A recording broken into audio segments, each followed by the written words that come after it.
Dokotela omkhulu. Hayi dokotela Dr. 2+2. Saphinde kanjalo qhawe sikumukele emsakazweni.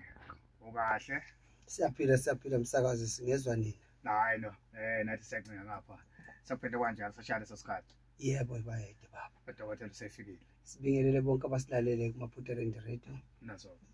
Sengathi konke ngihamba kahle empilweni zabantu nje ngoba sekufikile ngizofundisa. Uzofundisa namhlanje. Yeah. Okay. Ngiyabona nomkhuhlane ezini. Okay, angazi udokotela nomkhuhlane hlangana kanjani. Kodwa ke kusho ukuthi ke kade adle izinto ezibabayo zezamshuqula baya. Okay, kulungile. Asisebenze. Udokotela ukhona namhlanje. Mthathe ke usuku lwesithathu ukhona. Kuningi sakhuluma ngakho, ukukhuluma ngezinto ezibucayi nezijulile. Ngikhumbula sigcina sikhuluma ngesonto eliphelile. Besibheka indaba esithwala lapha ukuthi kunale inkukhu le, kuney'nkukhu zakho, inkukhu kuney'nkukhu zakho. Oyisebenzisayo. Kuyona esinikeza abantu lapha ne-contract. Namhlanje ngifuna sibheke ukuthi-ke ingabe zinkukhu kuphela ezisebenza for i-contract noma kukhona okunye noma iyona inkukhu ekhetha. Ngibona umkhetha umuntu asilanda inkukhu namhlanje noma kwenzeka kanjani. Msakazi wami masikhuluma nge-contract lapha nasi sisuke sikhuluma kuba yiyo yodwa inkukhu. Impendulo ithi iyona yodwa inkukhu masikhuluma nge-contract ekwazi ukuthi icoshe phela. Khumbula sasithele inkukhu umsebenzi wayo ukuthi ikunike amalanga noma ikunike iminyaka ozoyiphila wena. So le nkukhu yiyo le icoshayo. Ngale nkathi le nkukhu icosha umbila ewu2 futhi wena uzophila iminyaka ewu2. Uma icoshe 10 isibusiso leso nkosi yami. Futhi wena uyophila iminyaka ewu10. Okay. Yebo. So iyona inkukhu kwi-contract akukho kunye enginakho. Kwi-contract nje iyona inkukhu okufanele ukuthi sikwenzele ngayo icoshe phela lamalanga akho. Okay. Yeah. Indaba ithi-ke namhlanje. Isakhuluma indaba ukuthi-ke awuthwalisi noma ngawubani. Kuneminyaka ukuthi cha manje useneminyaka emingaka usungakwenza lokho. Ake siphumeke ake sithi ngiyafika anginalo minyaka le. Kukhona okunye okukhona mhlawumbe okungcono abathi umuntu ngiyahlupheka. Kade ngaqala ukusebenza kodwa imali iphelele ezandleni. Isifuna esifana leso dokotela yakwazi basiza abantu. Yebo msakazi. Lapha ekhaya sifike siphakamise inhlahla kumuntu. Uma siphakamisa inhlahla kumuntu sikhuluma ngomuntu uthi mina njengomuntu ongenayo inhlahla. Mina ngibona ngathi anginanhlahla nje, mina nginebhadi. Akukho kulungayo. Angisebenzi, anginalutho. Siyakwazi thina umuntu onjalo ukuthi simphakamisele inhlahla yakhe, agezwe umuntu, avulele izinto zakhe zikhanye, abe nenhlahla. Kube khona umuntu othi cha mina nginayo i-tuck shop. Yeah. But nginesifiso sokuthi kusasa i-tuck shop yami ngiyibone supermarket. Lapho ke siyakwazi umuntu simkhuphule. Sesithi lapho siyamkhuphula umuntu. Sisuke lapho simthatha la akhona simenze ukuthi akwazi ukuba ne-supermarket. Shuthi lapho siyamkhuphula umuntu. Kuthi nesikwenzayo manje lapha ekhaya ngoba ngiyaye ngifundise nanokuthi abantu abangajaha ukuthi bagijimele ukuyothwala kanti isidingo sokuthwala kasikho. Naso. Umuntu angakwazi ukuthi ageze, agqume, aphalaze, kuvuleke inhlahla zakhe, asebenze aphumelela ephambili. Uzothi umuntu awukade zingiphume inyanga.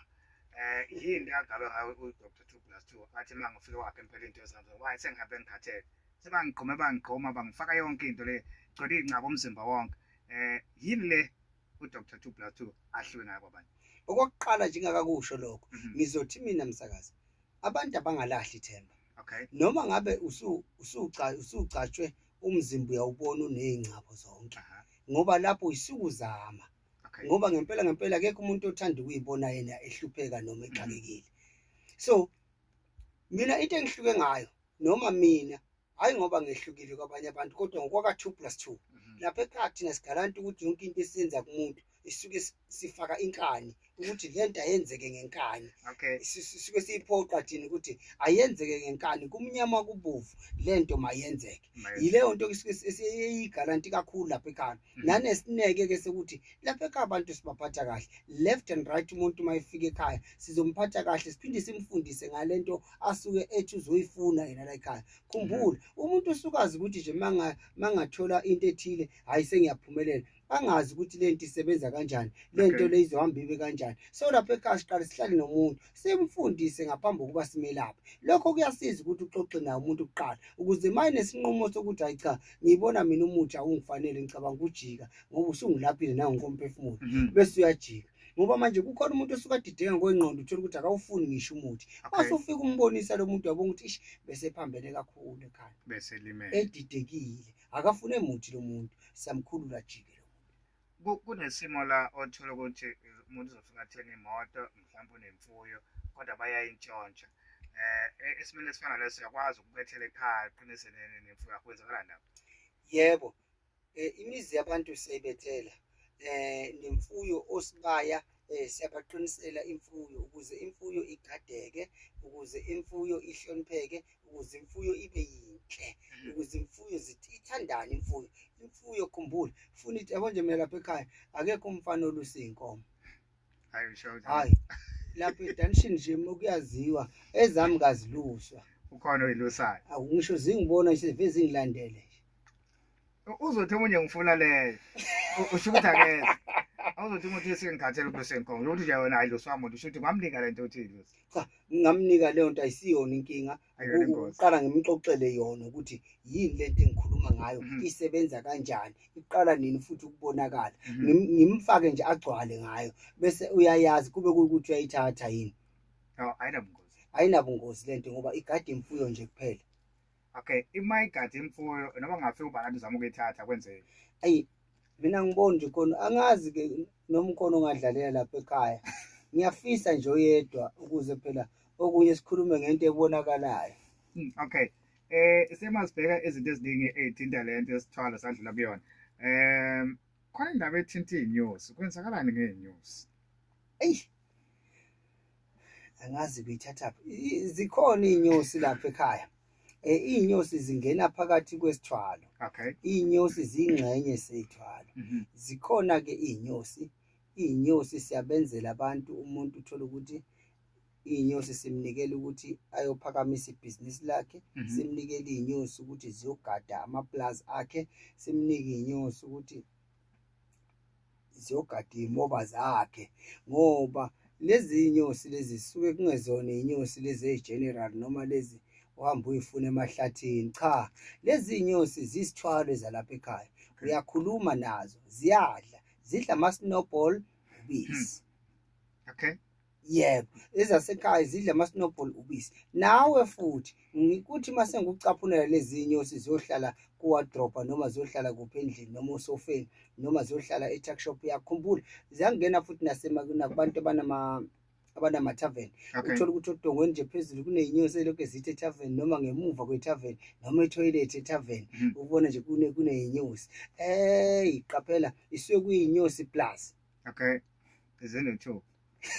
Okay ngizela ukuthi zidla ama snowballs futhi mase ngithathe lezi inyosi kuyangiphoqa kufanele ngihlale nginekhathi lama snowballs lapha ekhaya ngoba ya expire nawo ngeke nawe uyonika inyosi ama snowballs aba expired ngoba kufanele ukuthi mhlawumbe kwawona uzothola okuncane yabona uzokufundisa mase uchitha icala laba abantu okufuna ubanake ngoba ibona abaletha umnotho ibona abaphakamisa impilo yakho ibona abashintsha isimo sempilo yekhaya ibona abaletha ubenza ukuthi la ekhaya ingane zala ekhaya zifunde zonke izisebenze ingane zala ekhaya zonke zibe nomqondo amabhizinisi nokuya phambili so lezi nyosi kufuna ukuthi uyihloniphe njengesisekela sekhaya ngoba ziyafana namuntu osuke emisa ukuthi la ekhaya kuhlezi kunomnotho la ekhaya kuhlezi kunemali so umuntu okuyena owezinto enjalo awukwazi ukumthatha otherwise noma umbukele phansi fanele ukuthi umnike ama snowballs akhe sikhuluma ama snowballs fresh owazi ukuthi okay next week ngiyaphakela okay angihambeke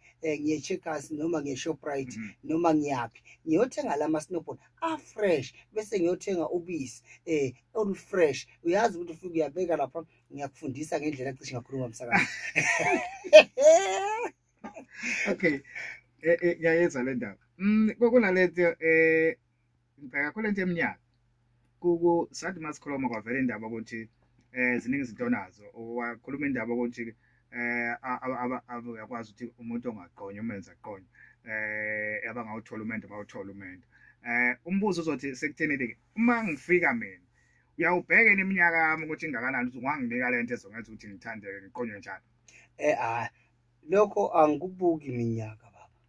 Okay. Angikubuki umnyaka ngoba khumbula la emhlabeni sinechitho la emhlabeni sinechitho sinamalumbo Okay. Okunye uthola ukuthi sizalwe sadlule sakuhogela kubazali. Okay. Ngoba khumbula uma singathi siyajula kancane ukuhlupheka kwethu kunje ingoba kulaya abazali bethu. Okay.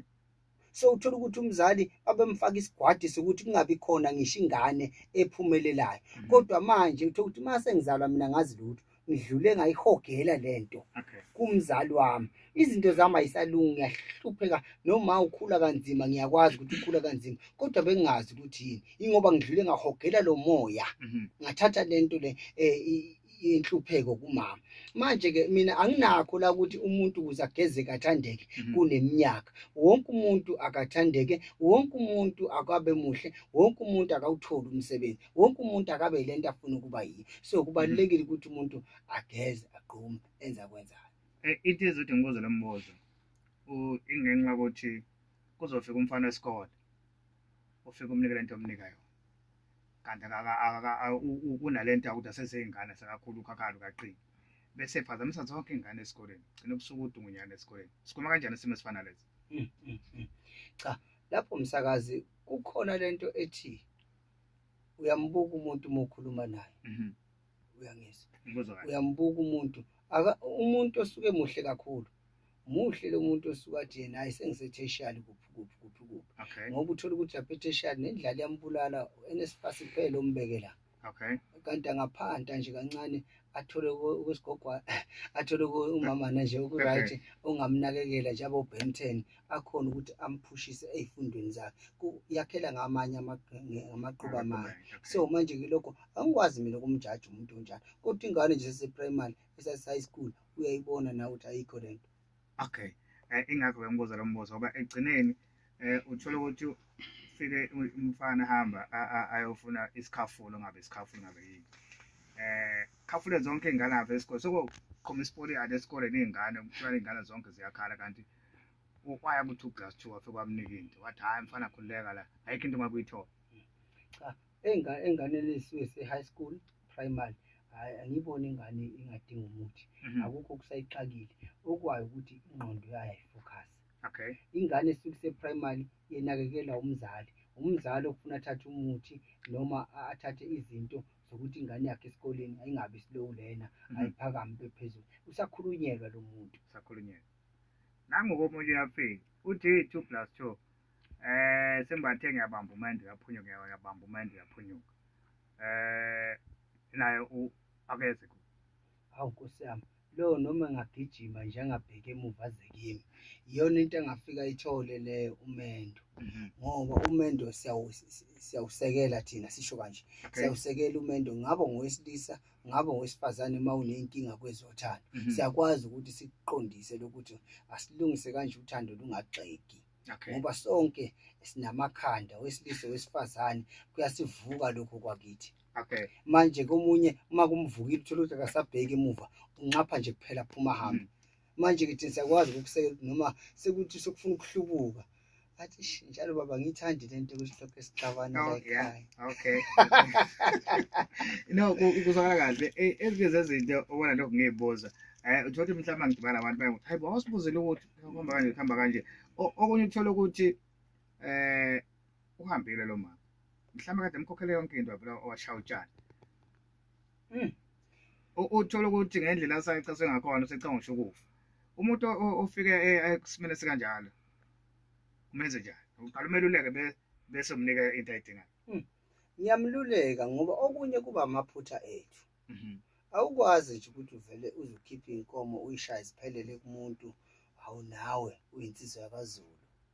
Awu nawe uyishaya iphelele impela nje iphelele uyinsizwa yakwaZulu kwaZulu kanti isho ukuthini leligama ethi kwaZulu akujatshwana phela kwaZulu. KwaZulu into yakho ayibiyelwa namanje into yakho uyayibiyela into yakho umuyithanda mfowethu ukubiyela sokusho ukuthi uyayiprotect unomona nayo. Ingakho umubuka amakhaya amaningi sesibiya ngeindonga hayi ngocingo ingoba sifuna ukuthi sibe nesikhwele sokuthi ungaze ubuke wena ongaphandle la ekhaya. Into yakho phela le. Manje ke uma uyinsizwa kithi usenhlelweni enjalo khumbula ngihlezi ngifundisa mina ngisho na ko YouTube ukuthi ayikho lento ukuthi othandweni uthi nidalelene. Yeah. Ayikho. uyayilungisela into yakho. Njengoba nguprofessor nje sengihambe ngaze ngakuthola lokuthi ayikho lento ukuthi nidalelweni usuku usabona ngaleso sikhathi kuhamba kahle hayi ukuthi nidalele ngisho ngaba 10 years ingoba kusahamba kahle kodwa one linye ilanga uyobona ukuthi naningadalelweni. Okay, kushithi yonke lento kufanele ilungiswe, yonke lento lifuna ukuthi ilungise sikhombise uthando siyibiyele. no kuzwakala kahle. Imizuzu nomashobeni nathi lishaya ngehora lesishagalolunye sesiphethe yonke into iyabiyela. Kwenzakalani ke sesiphethe nje umuntu usubiyele lowo muzi ubiyela lento yakho ebiyelile bese uyahamba wena, kwenzakalani ngalo muntu osele umbiyele? Ngalenkathi sizobiyela umuntu noma ulungise umuzi wakho. Okay, kunengxoxo la iqala khona Nazi ngaphambi kokuthi kugcine ekutheneni sesiyenza. Bese kuba ukuthi hayi mina wami baba ngifuna ukumbiyela ngifuna ukumcupha, hayi wami nje mina ngifuna ukungibiyela ngifuna ukumkhanda. Lo angithi wazizwa manje lapho sekufanele ukuthi manje ukuthi ngimbonise mina ukuthi nazo lezi zinto zehlukene umuntu angaveli ubungozi bazo obukhulu. Okay, ukuze umuntu ungathathi into ufake ilumbo lapha maqede wena uyafa. Lengane abantu ayisakwazi nokunyakaza uyishiye isasencane 25 years 27 years impilo yaqhubeka. Lengane nje sizohlala one way la ekhaya. Okay, uma ngabe umbiyele lo muntu ngisuke bese ngiyahamba ikhona indlela okumlapha noma ayikho kulapha umuntu kade vele sebiyele cha mina nje baba ngoba ngilo muntu onguye uma ukuthi lo muntu uyilande kimi lento hayi kodwa baba kofuna ukuthi no kofuna ukuthi wena ogqilazekile uyifuna uyithole lento ukuthi kwakuyilumbe laliphuma kubani mali laliphuma kwa 2+ uye kwa 2+ kuyimo ozocima lento ngeke balikhiphe lami ilumbe. Inkinga ke dokotela umuntu wenza into yakhe angamtsheli lo muntu lo qala lapha inkinga kakade kwakuvele kunjalo. Uma uyindoda kunezinto nje zakhe edinga wena. Manje ke esikhathini samanje sesivele sixoxe nanoma yini. Kanti leyo nto inobungozi ngelinye ilanga sokhuluma ngayo. Naso ebengifuna ufike lapha avele sivala ngoba ngenzela ukuthi ngale mase siyixoxa lo sobe siyixoxa ngalo ukuthi ke umuntu mangabe efake into iziphi izinto fanele ayiqaphele ngaphambi kokuthi ayifake angaveli nje enze noba hayi sokho sokuqondile ngoba egcineni lo muntu mayesesele usale ehlupheka wenza kanjani usegcina athola type kusho lento iyayilanda ngapha noma mhlawumbe nazohamba fona zathi hayi ngizokwathi 2+2 uyasiza mhlawumbe angangisiza athi uyafika kanti vele uyiclear lapha kwakho kunjalo nje mina ngivele ngithathe nje lo mushana ngithi hamba uyobhava ngale kahle sengiyazi ngiqaqa amafindo ngoba mina ngiyakwazi ukuyibona umuntu oshawe ngenduku yalapha ekhaya. Okay, asivale bakuthola kanjani?